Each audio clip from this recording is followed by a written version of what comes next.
Bienvenue sur la scène agro, un balado produit par Agro-Québec et présenté par FAC pour faire rayonner l'industrie agroalimentaire d'ici. Bonne écoute.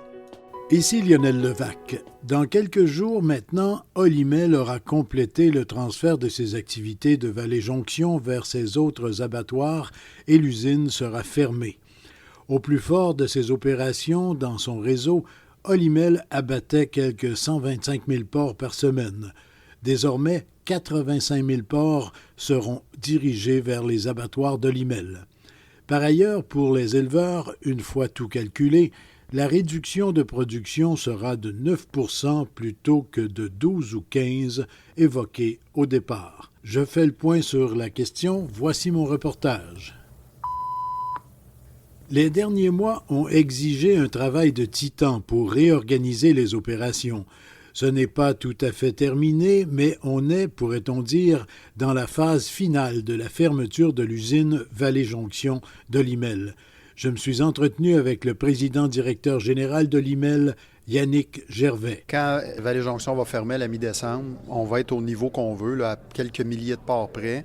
On est en train encore d'augmenter les vitesses dans nos 3 autres abattoirs. Puis l'ancien abattoir de Princeville, qui était maintenant un centre de désossage satellite, a fermé hier. Là. Donc le plan, on poursuit. On avait déjà fermé Saint-Hyacinthe. On a consolidé des centres de distribution. Donc le plan est où il est supposé être en date d'aujourd'hui.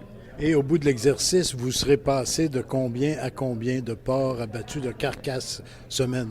Dépendant à quel niveau on part, là, mais on va atterrir à 85 000. Là, j'essaie de refaire la mathématique. Ça veut dire, dans le pic, on était à 130 à peu près. Je ne peux pas vous le confirmer. Là, 125, 130 dans ces eaux-là. On n'est pas loin de ça. Ouais. On a une réduction d'à peu près 40 000 têtes. 2 millions de porcs par année. Bien sûr, c'est toute une réorganisation chez vous, chez Olimel, mais chez les producteurs également. Ça se place bien les choses. Là. Vous allez pouvoir compter sur tous les approvisionnements dont vous avez besoin et en fonction de la réduction chez les producteurs. C'est ce qu'on vise. Nous, on a besoin du 85 000 par semaine à partir du premier trimestre de 2024. Donc, oui, chez nous, on n'a pas de visée d'aller plus haut en termes de nos élevages en propre, mais oui, on compte sur ce qu'on a comme information des éleveurs de porcs. Bien, on va être capable de remplir les abattoirs. Les signaux du marché sont un peu embêtants. Là. L'Europe qui demande du porc actuellement, on réduit beaucoup la production sur le territoire européen. Vous êtes plus ou moins en mesure de répondre à une demande comme celle-là? Là. Non, on regarde toujours les différentes opportunités, mais pour le moment, là, on écoute sans plus. Là. On n'est pas, on est à l'aise avec où on est au niveau de nos marchés de niche, que ce soit les marchés du Japon, marché domestique qui est en forte progression. Par contre, on regarde avec nos partenaires là, européens si on ne pouvait pas faire quelque chose. Les prix, par contre, les prix restent relativement bas, même s'il y a une petite poussée là, actuellement. Les prix restent relativement bas et on le voit même directement dans les épiceries.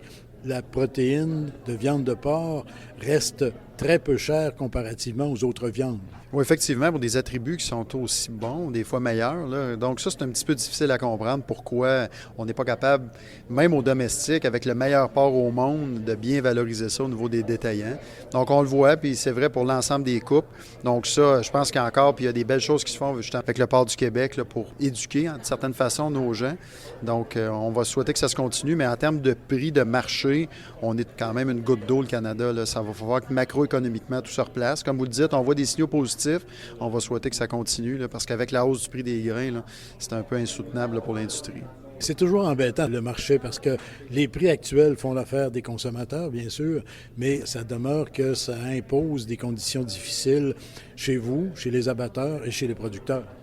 Oui, effectivement. Puis le gros point, c'est qu'étant quand même commis sur un modèle avec de l'exportation, on se bat contre les autres. On se bat contre les géants un peu partout. Donc, pour nous, on veut quand même avoir un juste prix. On le disait, il y a un ratio qui est le ratio entre le coût d'alimentation puis le prix cut-out, là, qui est un prix le prix de vente de reconstitution de la carcasse. Historiquement, est autour de 60 %. Là, c'est 80 % du prix obtenu. C'est juste pour payer les grains. Donc, c'est énorme. Là. Même après ça, il y a d'autres dépenses là, à la ferme, là, on peut le comprendre. Alors que ce transfert-là, c'est fait dans la volaille, c'est fait dans le bœuf, etc. C'est beaucoup mieux fait. Pas dire que ça s'est fait à 100 % mais ça s'est fait dans des modèles où c'est plus confortable, je dirais, là, pour les éleveurs et les transformateurs dans ces deux groupes-là. M. Gervais, merci beaucoup. Et merci.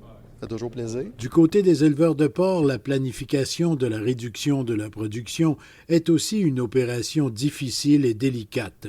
Cependant, il semble que les éleveurs vont s'en tirer un peu mieux que prévu. Le président des éleveurs de porc du Québec, Louis-Philippe Roy. Monsieur Roy, bonjour. Bonjour. Monsieur Roy, où est-ce qu'on en est du côté des producteurs dans l'opération obligatoire, on n'a pas le choix, de réduction de la production actuellement? Votre plus gros acheteur, Olimel, n'est plus en mesure d'acheter autant de porcs vivants que ces dernières années. Où est-ce qu'on en est rendu? Est-ce que l'opération se passe assez bien? L'opération se passe relativement bien. C'est sûr qu'on a eu des surprises dans le courant de l'été. Il manquait des données parce qu'on l'a annoncé au départ un 12-15 % de réduction.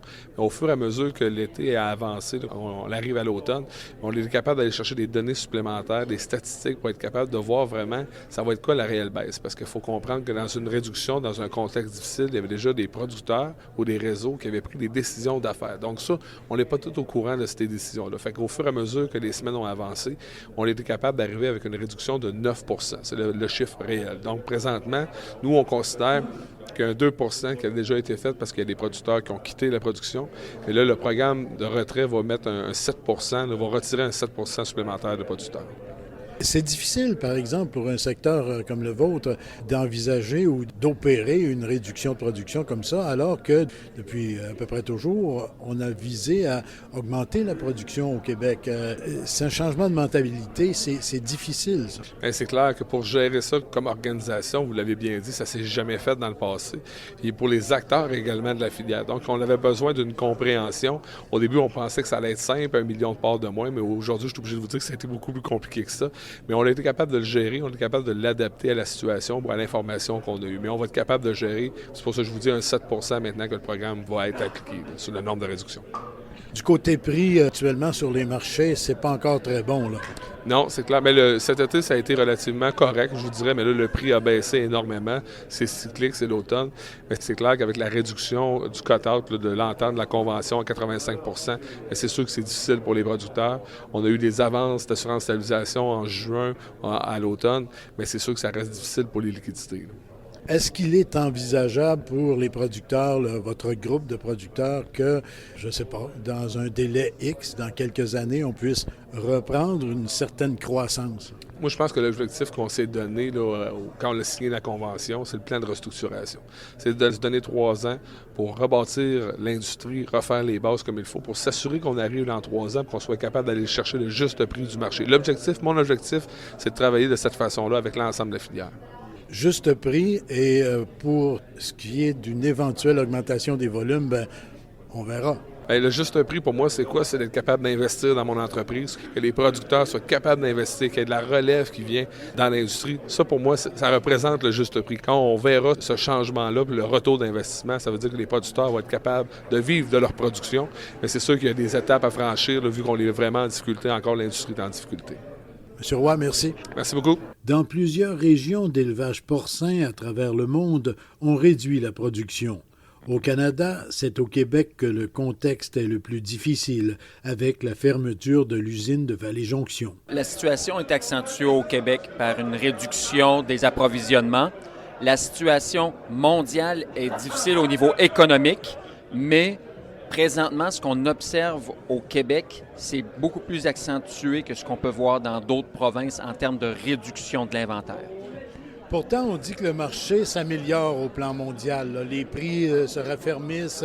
La demande augmente, elle aussi.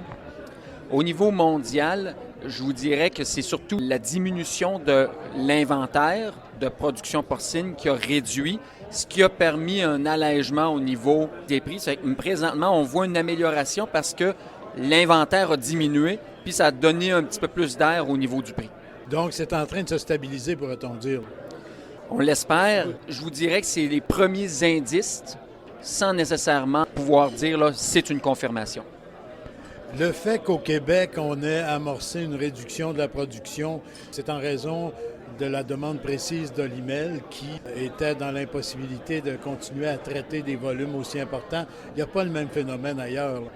Non, Olimel a pris une orientation d'entreprise qui est différente de ce que les autres entreprises ont fait au niveau canadien. Ils ont décidé de diminuer les volumes qu'ils abattaient. Ça a un impact direct sur la production, mais les autres entreprises comme Maple Leaf ou iLife au Canada n'ont pas fait ce genre d'action-là. Donc, les inventaires dans les autres provinces n'ont pas vécu les mêmes réductions.